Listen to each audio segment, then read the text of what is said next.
college.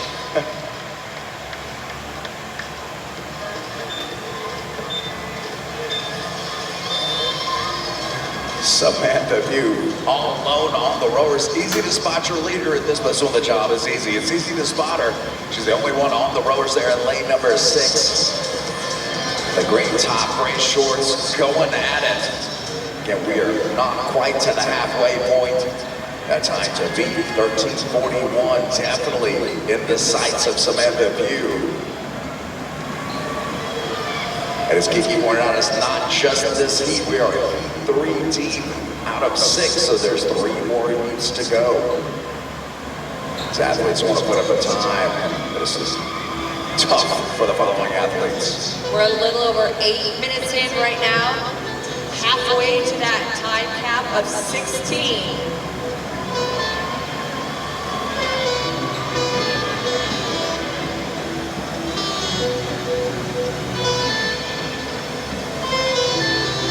Great shot of you there on the Jumbotron. Very focused in what she's doing. And Pugh now 300 meters into the 500 meters required. And she will have 20 overhead squats at 125, broken down 10 and 10. Check it out. She is still cranking it out on that concept too. Nobody else is even on the handstand walks right now, Larry. She is cruising through this thing. Her judge's hand in the air letting us know she has less than 100 meters. Here we go. Lanes 5 and lanes 8 are now emerging from that rogue rig to begin those handstand walk pirouettes. Looks like Porter will kick up just ahead of Philo Los. And as they do that, it is going to be Pugh leading the rower.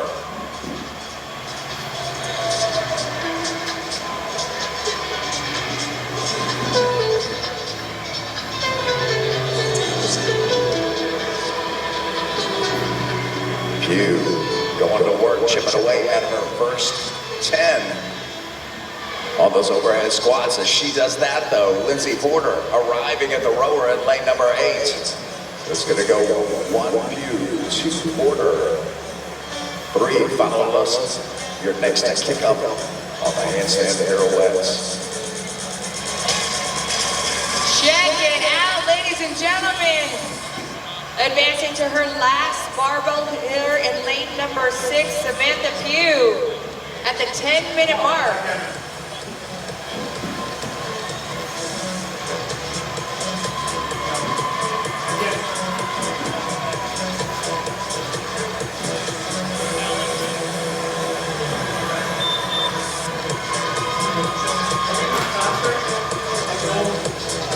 She gets a no rep. Doesn't miss a beat, keeps grinding it out there. We've been saying her name all heat long, and rightfully so, because she has led the charge as she works on her final overhead squat. Give it up for Samantha Pugh!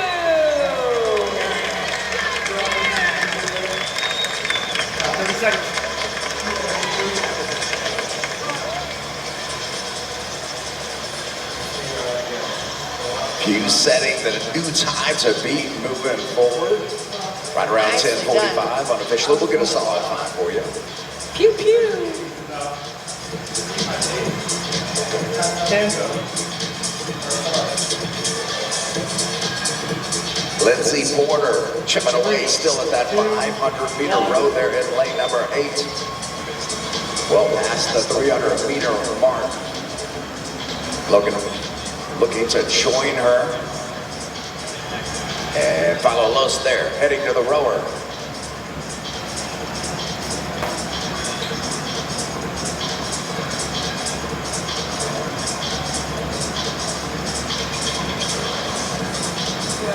Hand in the air for Porter. Less than 100 meters to go for Lindsay.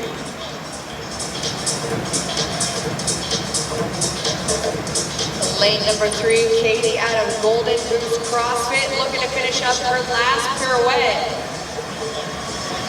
But while she begins the concept to lane number 8, Lindsay Porter out of CrossFit Clearwater, chopping up those hands, getting ready for some overhead squats.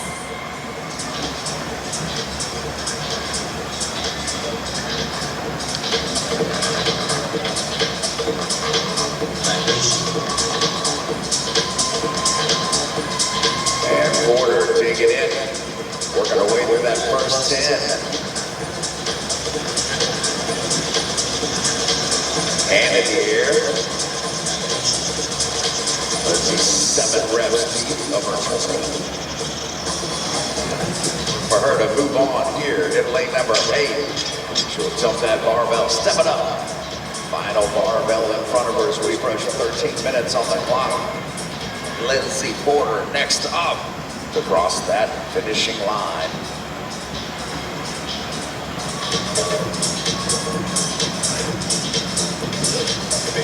Athletes, you have less than 3 minutes remaining. Porter cutting it 4 reps to go to finish up her test 6. Last rep. She needs to beat 13:41 for the next best time. There it is, lane number 8, Lindsay Porter. So she will take that second spot and best that 13:41 time that we saw previously. Hands in the air, back in the rower, or hand in the air, singular.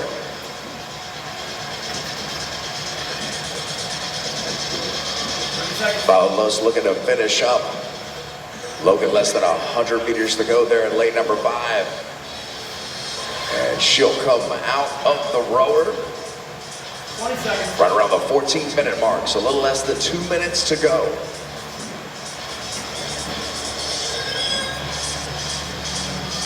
Ten.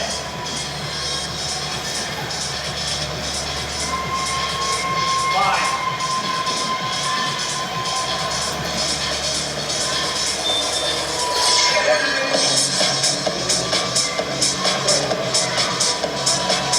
Got about 90 seconds. Logan chipping away. Looking to finish up our first 10. Here comes Katie Calorie out of Golden Goose CrossFit to join Logan on those overheads. But Logan with CrossFit New England moving into her final set of 10. Coming up on 15 minutes. Paulos gets it up and moving. 1 minute remaining. Paulos rocking her way through her final look at the overhead squats. 5 to go. Orlando, let's make some noise and cheer her on. Looking for another finisher here in test number 6. 1 rep to go. And Logan will wrap it up. Right around 15:24.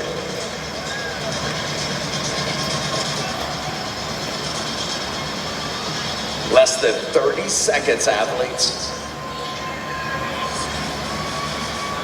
Calorie looking to finish up, I believe, in lane number 3. Time ticking away. Athletes, you have 10 seconds. All right, folks, let's get behind Katie Calorie. She can do it. 3, 2, 1, time. Look like Katie had 1 rep to go. That is a rep.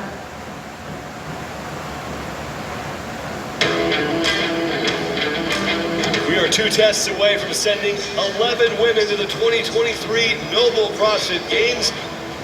Thanks for joining us today on the final day of competition for the individuals at the North American East semifinal in Orlando, Florida. I'm Sean Woodland with Chase Ingram. Mike Arsenault is down on the competition floor. This is where we stand coming into the final 2 tests. Emma Carey is your overall leader for the women by 6 points over Amanda Barnhart. And Danielle Brandon is just 1 point back of Emma Watson for that final spot on the podium. Again, the top 11 women advancing from the semifinal to the CrossFit Games. And Sydney Wells currently occupies that final qualifying spot, but there are plenty of women within striking distance. Test number 6. can really shake things up here, because as we've seen in the first 3 heats, there are a lot of sticky points in this test. This is an absolute minefield in test number 6. Starting with 20 overhead squats at 125 for the women into that 5-meter row. Then we have 3 handstand walk pirouettes, 2 seated legless rope climbs. We're bringing it back that we didn't get from Alpaca at the CrossFit Games from last year into 20 chest-to-wall handstand push-ups. Then you work your way back up the list. What is your recipe for success? Execution and technique reign supreme. The gymnasts, the ones that can move well, that can execute under pressure, get in good positions, are going to shine here. And then blast the barbell, recover on the row. 10 women in this 4th of 6 heats, and Brooke Wells is in lane number 5 right now. 21st place overall. She has 225 points. She's 55 points out of a qualifying spot. That qualifying spot also being held by her twin sister, Sydney Wells, at the moment. Ashley Giroux will be in lane number 8. Keep an eye on her. She has an extensive gymnastics background. And does not like camera time, apparently. But things she wanted to see was gymnastics and tricky skill work. She's getting all of that in test number 6. Only 7 women have finished this test inside the time cap. Samantha Pugh did it the quickest. 10 minutes 46 seconds is the time to beat.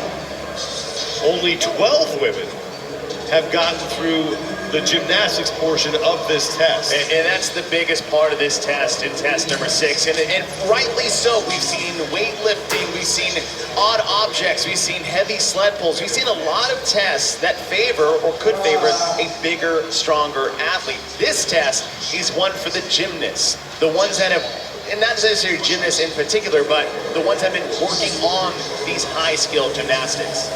Brooke Wells' judge's hand is in the air. She now has 2 reps remaining on these 20 initial overhead squats, and she will be one of the first women to the rower, along with Emma Harbang in lane number 7. 5,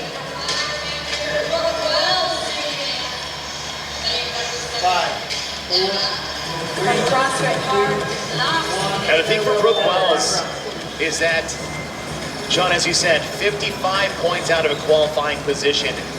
It is not impossible for her to make it there. The problem is, most of the events you would have thought she would have banked high finish places have already gone past us for the majority of them.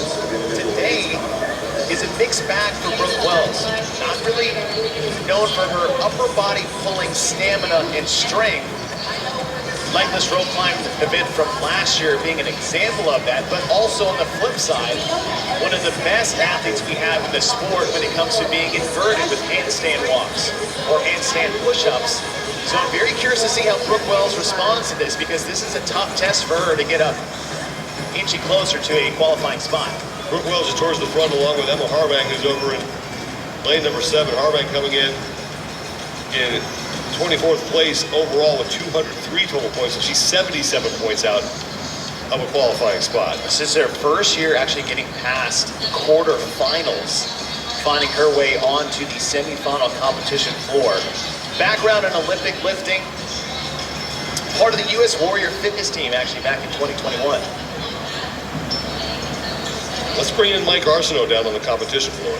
Jessica Swartz currently in 28th spot. She started CrossFit back in 2012, in the 2012 Open. That's when she turned 14, so she was able to take on that first event, which was 7 minutes of burpees. She did it with her dad. She got 95, her dad got 100.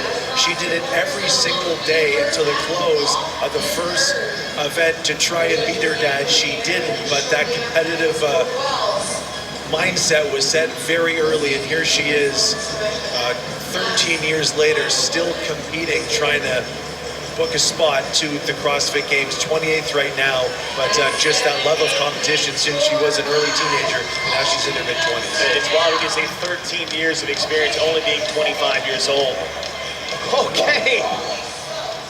Right away, see a lot more proficiency on this part of the test than we have in prior heats. And there is Ashley Giroux, pardon me, looking for her name here on the sheet, along with Emma Harbang. The two of them side by side will make it now to the 2 seated rope climbs. And there goes Ashley. It's going to be, there's a callback for the 2022 CrossFit Games that we did not get to see. The infamous Alpaca event that was supposed to kick off the last day of competition there in Madison, Wisconsin. We were unable to do this actual move because of the rain on the ropes, and now we're bringing it back here in semifinals. Top three on the screen, Jessica Androsic on the left side. She's in third place behind Giroux and Harvang, and the standard here is pretty simple. You have